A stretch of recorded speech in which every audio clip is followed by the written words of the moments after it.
ช่องระฆังทองสวัสดีค่ะคลิปนี้มาดูแนวทางมัดรวมฮานอยของเจนุกบารมีมหาเฮงนะคะฉบับนี้เป็นแนวทางประจำวันที่ 23 มีนาคม 2569 ค่ะมัดรวมฮานอยวันนี้เจให้เด่นที่ 3 นะคะ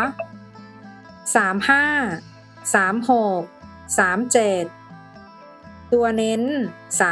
39 ชุด 3 ตัว 034 แนวทางโดยเจนุกบารมีมหาเฮงค่ะ แนวทางมีเข้ามีหลุดนะคะ ถ้าใครเห็นเลขแล้วชอบค่อยตาม แต่ถ้าไม่ชอบปล่อยผ่านก่อนได้เลยค่ะ ฝากกดไลค์กดแชร์ กดติดตามพร้อมกดกระดิ่งแจ้งเตือน เพื่อที่จะไม่พลาดคลิปใหม่ๆ จากช่องระฆังทองด้วยนะคะ ขอบพระคุณทุกท่านที่เข้ามารับชมค่ะ